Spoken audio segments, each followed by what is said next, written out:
Welcome back to Ocean Echoes, North Carolina Shipwreck Chronicles. I'm Callum, OBX for Sail Chronicler. In this episode, we uncover the story of Nomis and the lasting impact of shipwrecks on the Outer Banks community. Built in Pensacola, Florida, in 1919, the Nomis was a notable schooner of its time.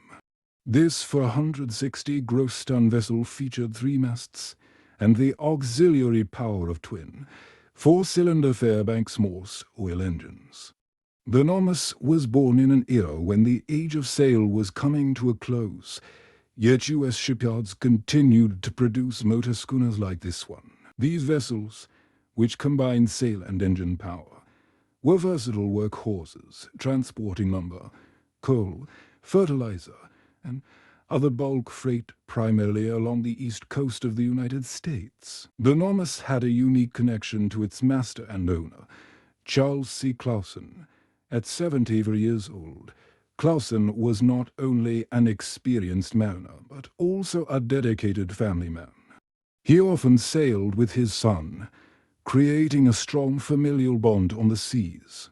The Clausens hailed from Hempstead, New York, a town on Long Island, and they were no strangers to the waters of the East Seaboard.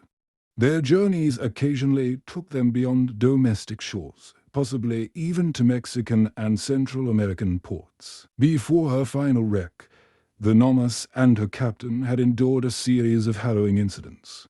The U.S. Coast Guard had rescued the vessel at least twice in the previous 3 years, once off Cape Lookout and once off Martha's Vineyard.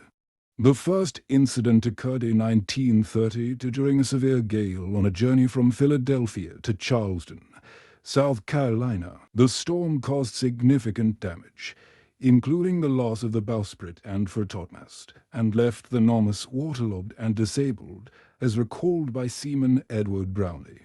His account can be found in the J. Wells Henderson Archive and Library at the Independence Seaport Museum in Philadelphia. At that time, only the cargo of lumber kept the Nomis afloat. The second incident occurred just 10 months before her final wreck when a Coast Guard cutter rescued the Nomis 20 miles off Gay Head. The schooner, carrying a cargo of coal, was foundering amidst high winds, with shredded sails, downed rigging, and rising water in her hold.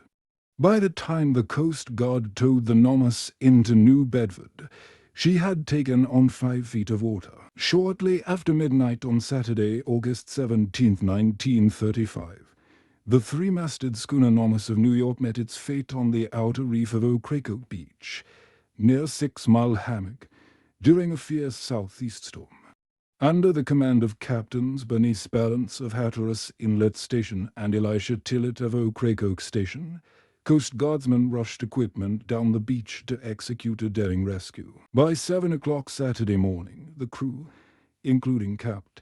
Charles C. Clausen, his son Charles, Jr., Michael Hote, Henry Volzansky, Leon Jerome, and Albert Butz, were safely evacuated via Bridges Buoy.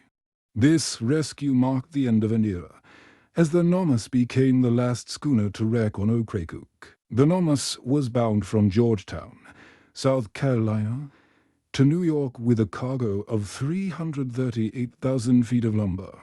Following the wreck, Theodore Meekins of Manteo, representing the underwriters and other insurance agents, arrived on Tuesday, August 20th, to arrange a vendue of the cargo. The sale took place on September 6th, after salvage operations provided temporary employment to several islanders. The remnants of the Nomis still rest on Ocracoke Island at approximately 35.08 and 75.5 for W, about 0.4 miles east-northeast of Ramp 67, just south of the Pony Pens. The remnants of the Nomis, still present on the island, stand as a testament to the resilience of both the ship and the people who braved the treacherous waters of the Outer Banks.